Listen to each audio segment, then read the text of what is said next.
Meu querido, minha querida, como vão? Que a paz do Senhor Jesus esteja com você, onde você estiver, de maneira mais especial ainda, dentro do seu lar.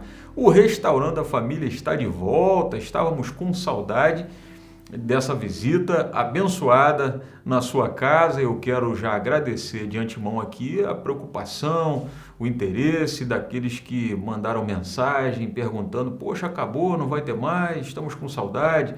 Alguns colegas, pastores, estamos de volta e agora o nosso objetivo nessa nova temporada é falarmos para os recém-casados exatamente. Na última nós nos dedicamos a ajudar, dar alguns conselhos para aqueles que estavam se preparando para o casamento. E agora, como você já está casado, casada, considerando que a turma não parou, na pandemia, estamos tendo aí vários casamentos acontecendo aí, maravilha. Então, agora você precisa de alguma orientação, haja vista que você está dentro do seu lar com a sua esposa, com o seu esposo, e nós vamos chamar essa temporada de Casados Mais Felizes. Casados, sinalzinho de mais felizes, exatamente. Eu creio que é o objetivo de Deus que o seu casamento seja abençoado, seja feliz, o seu lar seja um pedacinho do céu, como o Senhor já disse que quer que os nossos lares sejam assim.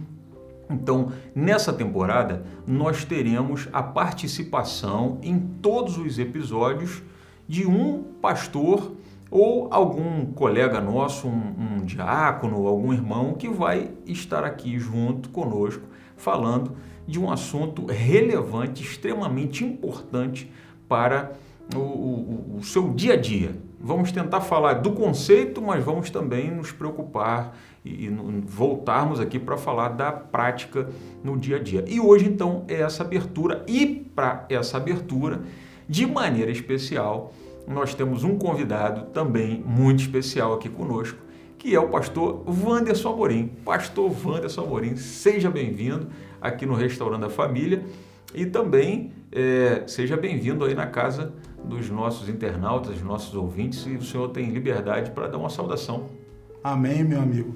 A paz do Senhor Jesus para todos, e já de antemão eu quero agradecer pelo seu convite abençoado de poder estar participando aqui do Restaurando a Família, né, que eu gosto sempre de acompanhar os episódios, e agora vou estar aqui juntamente com o pastor Elia tentando contribuir de alguma forma para o crescimento e a bênção nos lares, né, das nossas igrejas. Maravilha, com certeza, muita honra para nós recebermos o pastor Wanderson aqui. Pastor Wanderson, casado, claro, né? Casado. Então, fala aí para o pessoal quantos anos de casado o senhor tem, o nome da sua esposa, o nome dos seus filhos, manda um alô para a turma.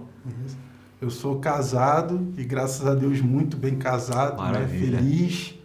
Tenho um casamento abençoado de 11 anos e 10 meses, né? Tá faltando pouco aí para a gente completar 12 anos de, graças a Deus, até aqui feliz matrimônio. E o nome da minha esposa, a irmã Sunamita Rios da Silva Amorim, minha esposa querida, a qual eu também mando a paz do Senhor e um grande abraço.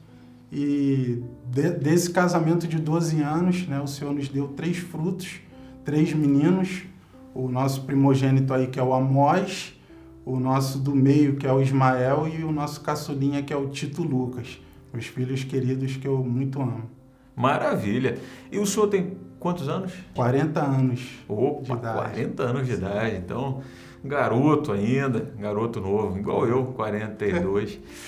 Pastor Wanderson, alegria receber o senhor aqui. E nós, para fazermos essa abertura, eu quero pedir o senhor de uma forma especial, nessa abertura, para o senhor fazer uma oração. Nós vamos pedir ao Senhor, porque nós temos um objetivo, mas eu creio que esse objetivo veio do Senhor, esse desejo, essa direção para nós falarmos desse assunto veio do Senhor, mas nós precisamos mais do que isso, precisamos da bênção do Senhor, da participação em cada episódio, e que nós não entremos sozinhos, né, nos lares, mas que o Senhor possa entrar junto conosco e em cada palavra que for dita aqui durante toda essa temporada, serão alguns meses, e que o Senhor possa usar tanto o Senhor como a mim e como todos aqueles que irão participar aqui também. Então, eu quero pedir para o Senhor para nós fazermos uma oração inicial. Amém. Tá bom? Maravilhoso Deus, eterno e bondoso Pai, em Tua presença, Senhor, nós entramos. Tu conheces, Senhor, o propósito desse projeto, desse programa que nasceu no coração do Teu ungido, de toda essa equipe, que tem entrado nos lares, Senhor, para abençoar as vidas.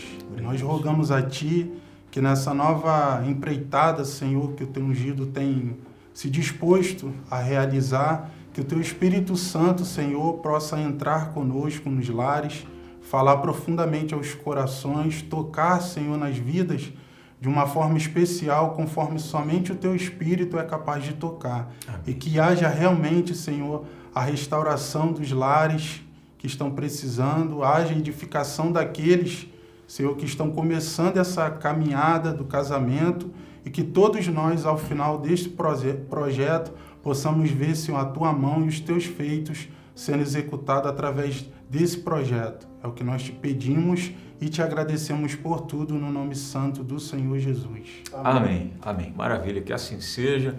Amém. E que você seja edificado, edificada através deste trabalho.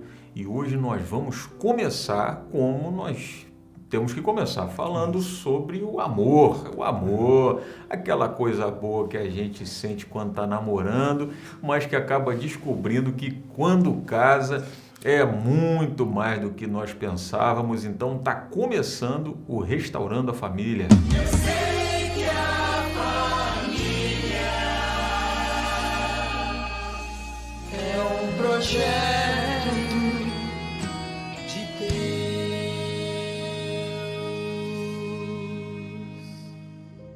Então, meu querido, minha querida, nós hoje temos aqui o pastor Wanderson Amorim e nós vamos falar, pastor, sobre o amor. Essa coisa boa, essa coisa que a gente até tem dificuldade de definir, de explicar como é, como é que não é.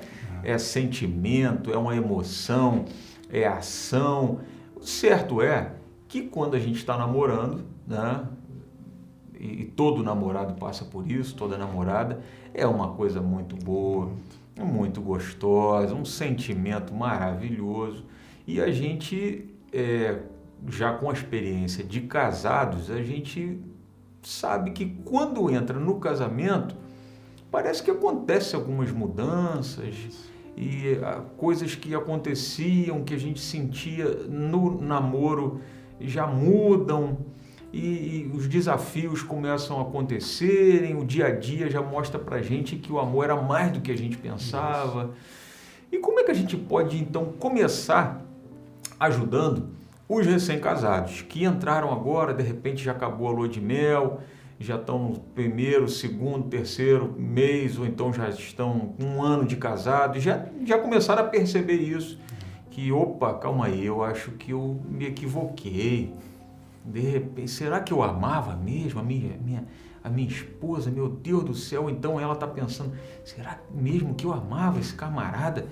Agora está diferente, as coisas estão diferentes. Como é que a gente pode ajudar os recém-casados, principalmente, pastor Wanderson, considerando que hoje há um bombardeio, uma mudança, uma deturpação desse sentimento, desse conceito de amor que surgiu no coração de Deus, até porque a Bíblia diz que Deus é amor, Ele é a fonte do amor, mas a turma deturpou tanto que a gente ouve por aí o pessoal dizendo que, assim, eu amo o meu carro, ou então alguém diz assim, eu amo lasanha, ou então eu amo esse perfume, aí tô amando tudo, assim, e como é que a gente pode tentar decifrar um pouco, definir, colocar as coisas no lugar nesse início aí de restaurando a família para os recém-casados? Exatamente, meu amigo. Eu também penso como o senhor que realmente há na verdade nós vivemos, né, o mundo em si, quando eu falo mundo, eu estou falando do mundo secular, nós vivemos inseridos na realidade desse mundo, né, embora nós tenhamos uma outra referência, mas eu acredito que, de certa forma, indiretamente, nós acabamos sendo influenciados pela cultura do mundo. O conceito de amor do mundo, ele difere muito do conceito cristão e bíblico de amor, né? Do qual nós vamos falar. Mas realmente, semanticamente falando, a palavra amor, principalmente na língua portuguesa, nós temos uma certa dificuldade porque nós não encontramos outro tipo de palavras para designar o fato de nós, por exemplo, gostar de um determinado tipo de comida ou admirar determinado tipo de lugar. E aí nós adotamos, né, essa forma semântica de usar a palavra amor para tudo aquilo que a gente tem uma certa admiração ou afinidade. E isso acaba causando uma certa banalização em relação ao verdadeiro conceito do amor. Fora isso, ainda nós temos que lidar com a questão, ainda falando sobre a cultura do mundo, né, que é a questão, por exemplo, da romantização da palavra amor, da poesia, né? De todo esse conceito que traz muitas das vezes, sim, incluído muitos valores que têm a ver com o amor, mas que não descrevem de uma forma correta e rica exatamente o que vem a ser o amor que é necessário para o casamento, né? E aí eu costumo verificar que essas definições, elas ficam mais no âmbito, elas têm uma inclinação a ficar mais para o âmbito da emoção e do sentimento do que propriamente dito, do que vem a ser o amor de forma verdadeira, que está mais inclinado a ações, a atitudes, do que somente a sentimentos e emoções. Então, quando o senhor falou aí, está mais ligado a ações do que a sentimentos Isso. e emoções. Biblicamente, a gente tem até dificuldade, não é? De encontrar esse sentimento, esse amor-sentimento na Bíblia. A gente tem essa dificuldade, principalmente quando a gente vai pensar que porque Deus amou o mundo de tal maneira que deu. Isso. A primeira coisa, ele não sentiu nada. Ele amou, então ele deu. Então, a primeira relação que a gente pode estabelecer com amar de verdade é doar. É dar. O casamento, então, é essa relação onde o amor é a base, mas é esse amor bíblico, cristão, como o senhor enfatizou, não romantizado apenas. É importante que a gente não está querendo desconstruir totalmente, parcialmente sim, essa ideia de que o amor é essa coisa de sentimento, porque esse é o problema. A turma está chegando ao ponto de falar, acabou. E com 11 anos e 10 meses de casado, não é isso? 11 anos e 10, tá contando direitinho. Eu não vou nem arriscar. Mas, com essa experiência que o senhor já tem, como é que o senhor poderia dizer para nós? Já teve momentos que esse sentimento acabou e o senhor se viu em situação de ter que botar razão para funcionar e fazer valer aquele voto que o senhor fez diante de Deus, de amar na saúde, na enfermidade, na adversidade, na bonança. Esse amor já foi colocado à prova? Isso. Com certeza, pastor. 10 anos, 11 anos e 10 meses, né? Não só uma vez, mas eu posso dizer que o amor, em certo grau, né, ele é colocado à prova todos os dias. Mas existem, sim, situações na vida do casal em que esse amor será colocado a uma prova, né, para que seja evidenciado, acredito eu, a realidade desse amor que é tão falado agora em ações, em atitudes que comprovem esse amor. E na maioria das vezes, quando isso acontece, é exatamente na situação que o senhor colocou. São situações que exigem de nós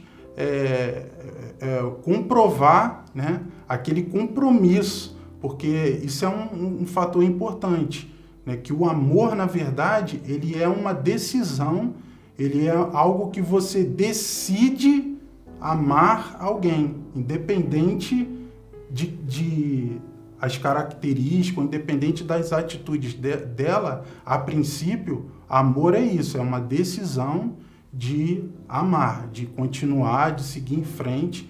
E com certeza nesses 11 anos e 10 meses, a gente já viu vários momentos, até porque, principalmente isso acontece mais, acredito eu, meu pastor, no início do casamento, onde acontece exatamente essa percepção, né? Aquele momento ali de namoro. Não é que acaba o brilho, não é que acaba a intensidade do sentimento, mas o sentimento ele vai se manifestar de uma outra forma, porque a própria vida ela vai exigir da gente uma mudança de postura. Então eu acredito que por causa da falta de experiência, no início do casamento, quando a gente começa a perceber que é muito além do que só dizer eu te amo, meu amor, você da é florzinha, da chocolatinho, florzinha, Tem horas que você tem que fazer coisas que você não gostaria de fazer, mas você faz exatamente por amar. Você se contraria para amar, né? O apóstolo Paulo, ele diz uma coisa que eu acho muito importante, talvez seja esquecido isso, né, desconsiderado. É um texto que é colocado de lado pelos que gostam de tratar o amor de forma sentimental, porque o texto todo, de 1 Coríntios, capítulo 13, Paulo diz o que o amor é, e o que o amor faz, o que ele não faz. Né? Então, uma frase que o apóstolo Paulo diz lá, ele diz: o amor não busca os seus próprios interesses. Isso. Então, assim, no casamento, há uma ideia equivocada de que você tem que entrar nessa relação, ou é uma relação para você se realizar. Isso. Você, indivíduo, crescer e se promover, e o outro tem essa responsabilidade, essa obrigação de fazer você se conhecer, crescer e tudo mais. Mas o apóstolo Paulo está dizendo que o amor não busca os seus próprios interesses. Isso. Então, quando nós entramos na relação conjugal, o cristão, Isso. porque como eu gosto sempre de enfatizar, nós estamos pensando em cristãos. Isso. Não tem como ser diferente, por isso que a gente está usando a palavra de Deus. Falando para cristãos, o rapaz tem que saber que ele vai entrar no casamento para satisfazer o outro. O foco não vai ser mais o egoísmo, o eu, o que eu preciso, o que eu quero, é o que o outro. Mas nessa busca, porque o namoro é assim, né? O namoro a gente fica naquela de querer alegrar o outro a qualquer custo, né? Eu queria sempre ver a minha namorada, a dona Miriam, sorridente, alegre, feliz. E nessa a gente até evita contrariar. E a gente acha que isso é amor.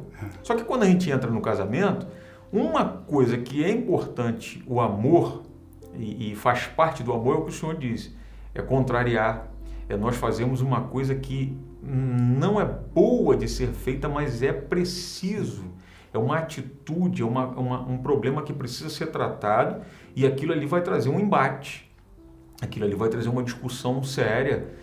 Não estou falando de discussão de gritaria, não, é uma conversa, um diálogo sério e firme. Não, esse comportamento está errado. À luz da palavra de Deus, você está agindo errado. Isso vale tanto da parte masculina, o esposo vai falar com a esposa e a esposa com o esposo. Então, assim, o amor de verdade, a gente pode lembrar do texto que a palavra de Deus diz: aquele que ama, corrige. Isso. Né? Que Deus corrige o filho que ele ama. E esse amor também que vai para o casamento. Exatamente. E os recém-casados precisam já ter essa consciência para facilitar. Porque quando vê o outro errado, a atitude correta não é ignorar, assoviar, fingir que não vê, não ouviu e deixar para lá. Não, eu amo tanto, como é que eu vou falar isso? É o contrário, né? A palavra de Deus diz o contrário, né? Exatamente.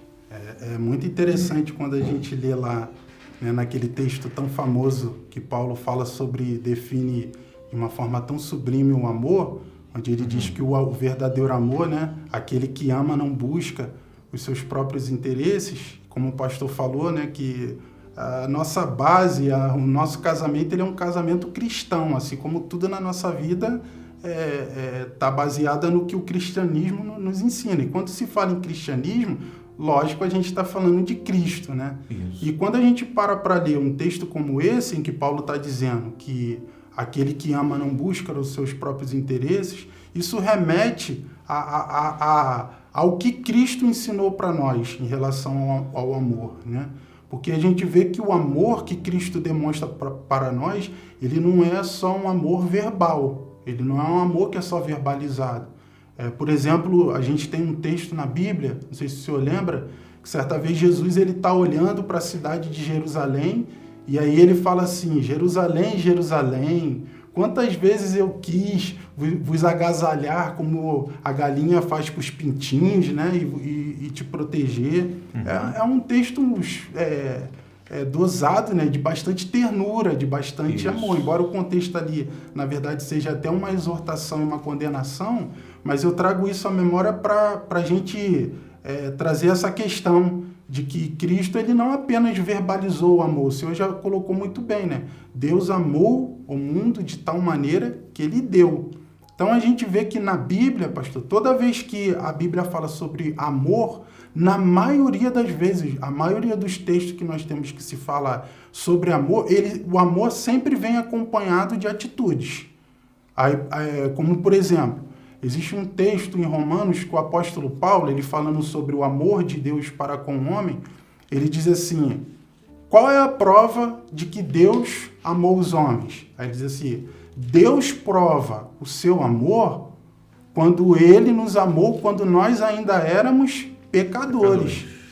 E fala sobre que Cristo morreu, né, quando nós ainda éramos pecadores. Então, ele fala sobre o sentimento, sobre a palavra amor ali, ela não está explicitando somente um sentimento, ela está explicitando uma ação. E essa ação, ela sempre vem, como o apóstolo Paulo colocou, demonstrando o quê? Que Cristo nos amou, mas ele fez algo por nós que não era não beneficiou. Ele não era o maior interessado, não era Cristo. O maior interessado, na verdade, éramos nós. E ainda que nós não tivéssemos a consciência que nós precisávamos de Cristo, a ação de amor dele foi totalmente abrir mão de tudo, né? Nós temos aquele texto lá de 2 Filipenses, né? Filipenses, que fala, né, que ele, sendo Deus, abriu mão da sua condição de Deus, tomou a forma de homem, humilhou a si mesmo, e morreu a morte de cruz, né, sendo obediente. Isso. Então, quando a gente traz isso para essa questão do amor cristão no casamento, pastor, aí que a gente vai entender, parece que aí que a cortina, né, se abre, nossos olhos se abrem, para a gente perceber que, na verdade, no casamento, trazendo para o casamento, a questão é exatamente essa. O casamento, ele me faz, eu aprendo, primeiro eu vou perceber. Isso primeiro vai para o âmbito da percepção. Casado de novo, praticamente não vai ter muito problema, ainda está naquela fase de se conhecerem. Mas vai chegar um momento em que vai começar a aparecer as contradições, as diferenças. E aí essas diferenças automaticamente vai forçar a pessoa a perceber que ali há uma necessidade de uma ação, né? E aí ela vai tomar essa questão do amor, que muitas das vezes ele se sacrifica pelo outro, mas ele não exime das suas responsabilidades. Como, por exemplo, essa que eu acho que até já fica com uma dica prática, que eu percebi já no início do meu casamento, que eu acredito que todas as coisas que geram grandes problemas, elas começam em um problema menor. Então, quando o casal já identifica de pronto que há necessidade de um ajudar o outro em relação às suas falhas e suas diferenças, e que o confrontar não passa a ser algo entendido pelo outro como uma ofensa, pelo contrário, é como uma liberdade que o outro, por me amar, tem de me confrontar. Tá ajudando.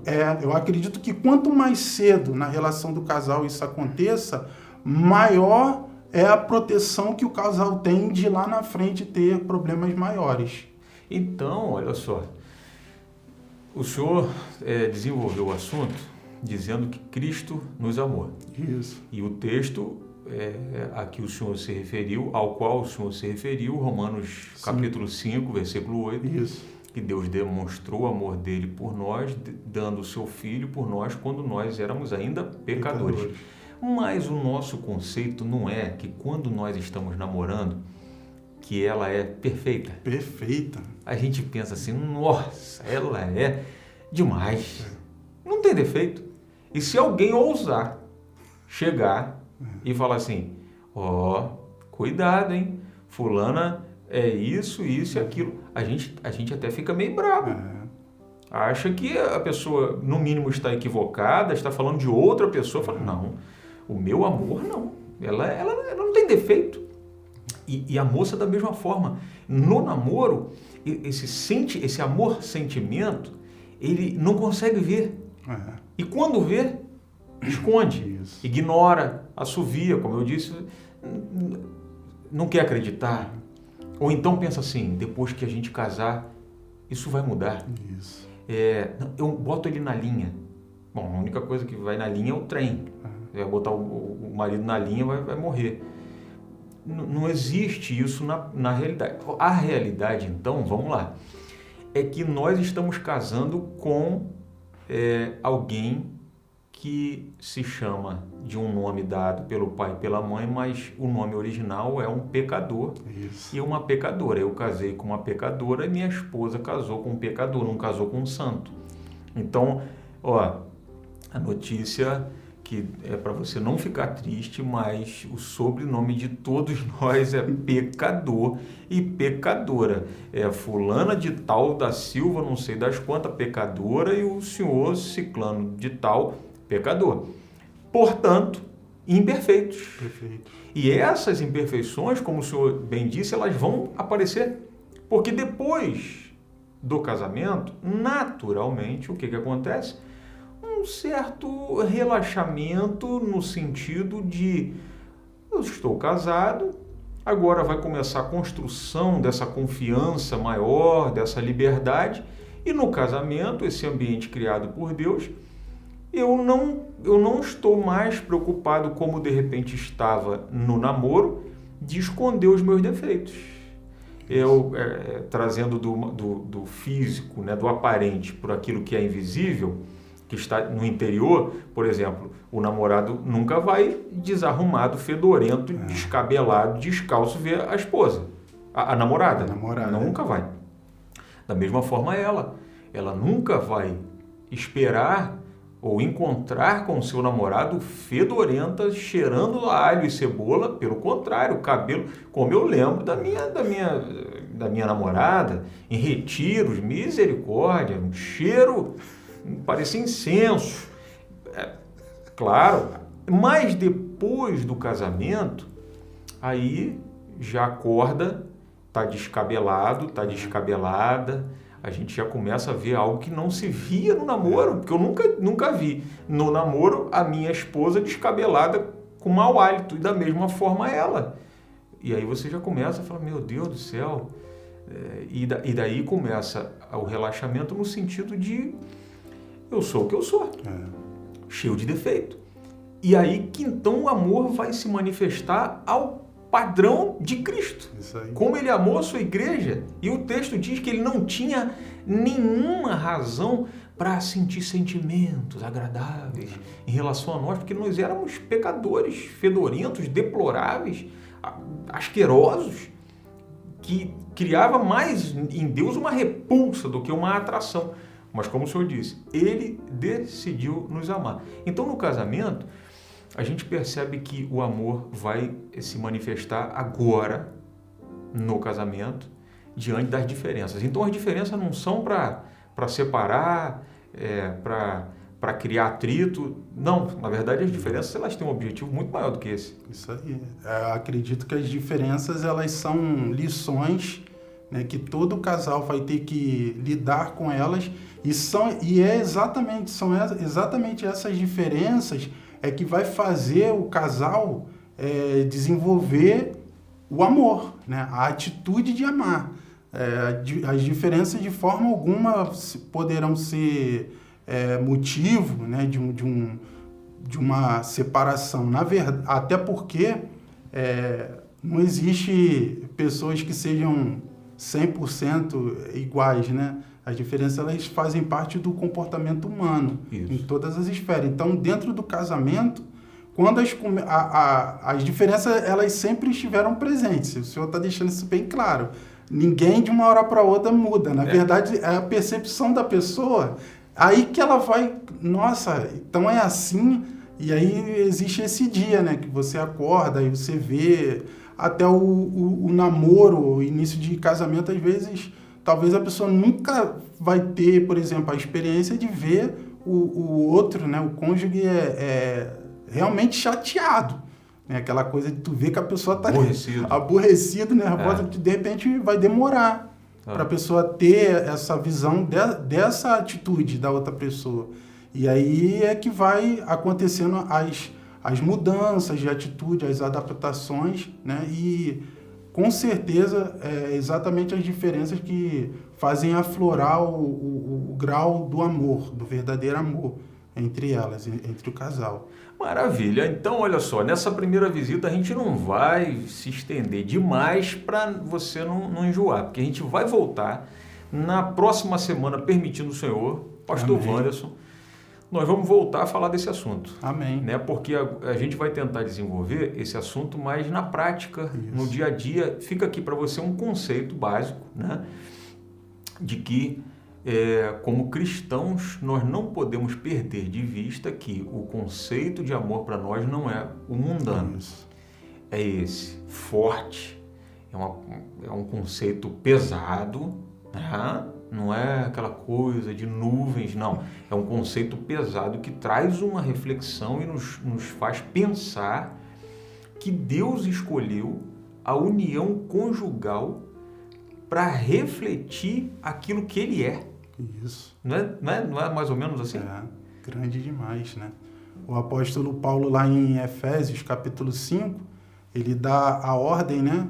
Para os casados, principalmente para os maridos, né? Maridos, amem as vossas esposas, as vossas mulheres, assim como Cristo se entregou pela igreja, né? Então ele bota como padrão o amor de Cristo, e ali ele desenvolve um trabalho que depois de amar e conquistar, Cristo teve, que é lavar, purificar. Isso demonstra o quê? Um trabalho, uma ação, né? Continua com a ação. E lá no final, quando o apóstolo Paulo ele para, e acho que ele mesmo faz uma reflexão do paralelo que ele fez entre o casamento, homem e mulher cristão, e a relação de Cristo com a igreja, até ele chega eu acredito que é uma exclamação, né? Que grande mistério é esse, né? Aí ele vai falar, eu estou falando a respeito de Cristo e a igreja.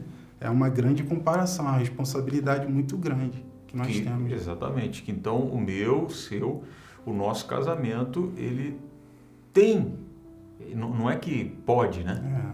É uma obrigação. É uma obrigação, um dever de todo casal cristão fazer com que o seu casamento sustente a analogia criada por Deus. Porque se o meu casamento não for assim, o meu casamento não serve para mostrar a relação entre Cristo e a igreja. Porque quem veio primeiro? Foi Cristo e a igreja ou foi o casamento? O casamento. O casamento foi criado primeiro. Então Deus tomou essa analogia para mostrar o que veio depois. Quando o meu casamento não segue esse padrão de amor, do amor que Cristo manifestou e manifesta constantemente pela igreja, meu casamento passa a não atingir um objetivo muito especial, que é esse colocado por Deus para todos nós.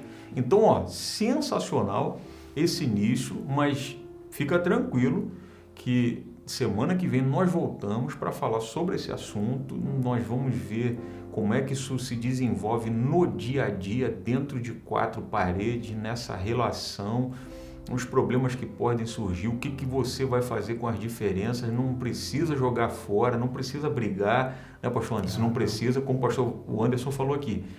Essas diferenças, elas são essenciais. Isso. Porque através delas, da observação, do conhecimento, da manifestação dessas diferenças, é que nós vamos conseguir colocar em prática o amor com o próximo, como a palavra de Deus diz, né? Exatamente. Sem elas, não existe. Como é que você vai tolerar?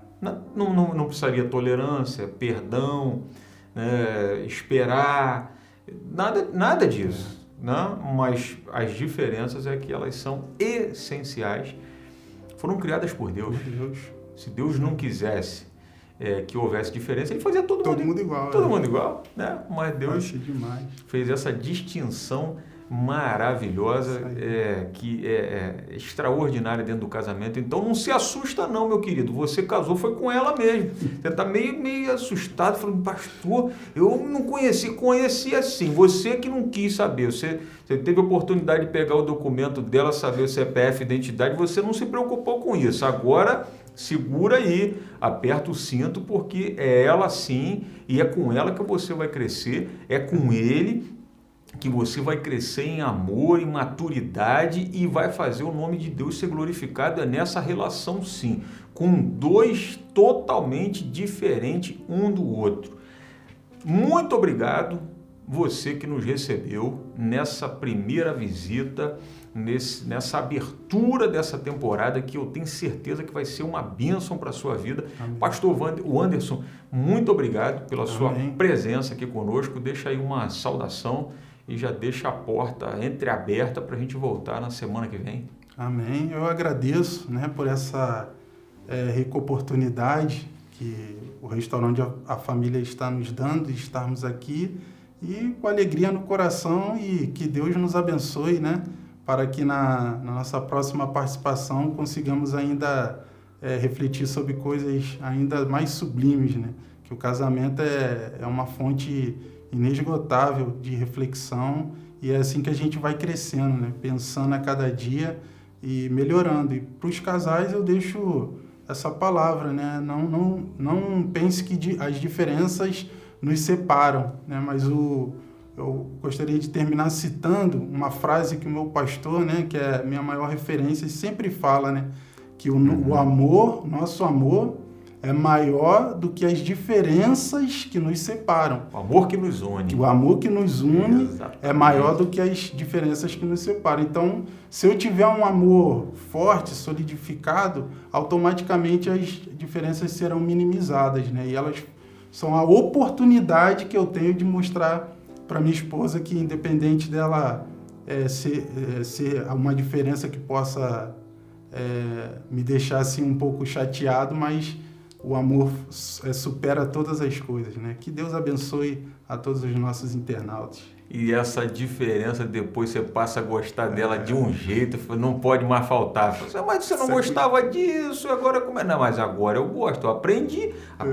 Então o casamento é escola. Semana que vem nós vamos voltar nesse ponto, mostrando o casamento como uma verdadeira escola. A escola mais próxima que você tem da sua casa é o seu casamento, o mais próximo que você tem de você é a sua esposa, é o seu esposo. Que Deus te abençoe. Muito obrigado. Semana que vem a gente está de volta. E não se esqueça que a minha, a sua, a nossa família é um projeto que nasceu no coração de Deus. Que Ele te abençoe, em nome de Jesus. Eu sei que a família é um projeto